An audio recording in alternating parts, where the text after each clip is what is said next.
Well, been a while since I've seen you. What do you got for me this time? Boondock Saints and John Wick take place in the same universe. Okay, that's a new one. You're gonna have to explain this one further. Fine, I will. We can assume that during the movie's release back in 1999 that is also when the events of Boondock Saints take place. 1999. By the way, we're about to go into spoiler territory. During the events of this movie, the McManus brothers go on an absolute bloodbath, killing many criminals throughout the movie, including not only the head of the Yacovetta Italian crime family, but also nine Russian syndicate bosses. Eventually, after the final climax, the McManus brothers flee to Ireland, where not until 2009 would they return to the States for the events of Boondock Saints 2, All Saints Day. During the events of Boondock Saints 1 and Boondock Saints 2, a young John Wick would have been working for the Tarasov Russian crime family under the alias Baba Yaga. Okay, the idea of that is all fine and ducky, but you're gonna have to get to the point.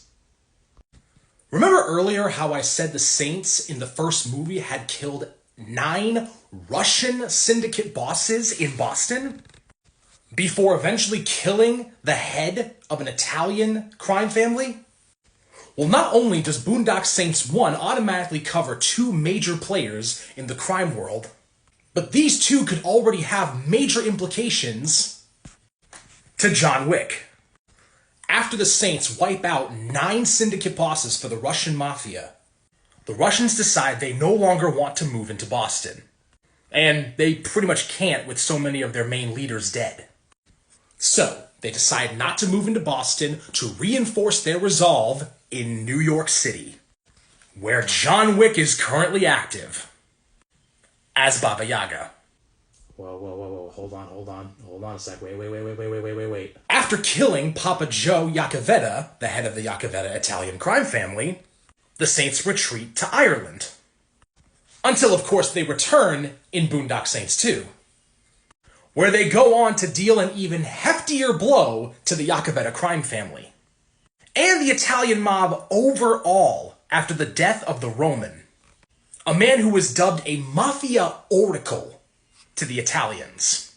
Vigo Tarasov describes to his son Yusuf that John Wick carried out an impossible task that paved the way for the Russians, specifically the Tarasov Russian family, to absolutely dominate.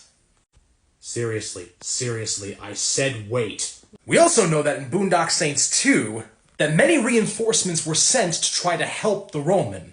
What if the resolve of the Italian mob was so weakened in Boston that those reinforcements were sent from New York, perfectly paving the way for a young John Wick to blow the doors wide open to wipe out the enemies of the Tarasov family so that he can finally have his way out? Okay, listen to me, just stop. So, that's a cool story and all, but you can't just connect these movies purely off of a cool idea. You need more than that. Let's not also forget the fact that in the Boondock Saints, they have similar services like the Continental, aka the crazy arms dealer that they have in both movies. And hitmen and assassins of an equal level of regard or legend to John, such as the Duke. Oh, damn. And I know what some of you were thinking. If the Saints and John were ever to share a universe, why wouldn't you have run into them by now? Well, for those who are big fans of the Boondock Saints, that answer is simple. The Saints are in prison right now.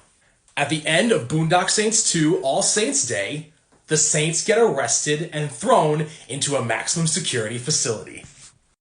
Just before the events of the very first John Wick movie. So just a quick recap. Not only does Boondock Saints and John Wick provide similar services to those with the right connections and money, just wanted to show that they also have an arms dealer for those who wanted to say something. They also have their own well-recognized assassin and hitmen lore. But there's also a great deal of plausibility that connects and leads up to from Boondock Saints to John Wick in terms of story. The Saints begin killing criminals, mafiosos, and mobsters in the events of Boondock Saints 1, specifically the Russians and Italians. After dealing major devastation to a significant Italian crime family in Boondock Saints 1 and in Boondock Saints 2 All Saints Day, the Italians are forced and requested to send reinforcements to Boston. And where would they get those reinforcements from most likely? The closest source, New York City, leaving the prime opportunity for a young John Wick looking to leave the life of killing behind so that he can marry the woman he loves. So right as John Wick begins to wipe out the enemies of the Tarasov family, the Saints are sitting comfy in a maximum security prison while it all happens. Okay, I've had enough. Look, cool theory and all. I will say that, cool theory. But even if it's true, don't you think that the whole idea of this would undermine the fact that John Wick actually went through this whole so-called impossible task if there weren't as many of the enemy in New York for him to deal with? Hell no. If anything, it makes what John did even more impressive. Do you have any idea how on guard and on edge and paranoid the Italians in New York would have been the entire time that they were sending people to Boston? John would have had even more problems to deal with. He wouldn't have had the element of surprise or anything on his side. It would have made the job harder, making what he did even more legendary.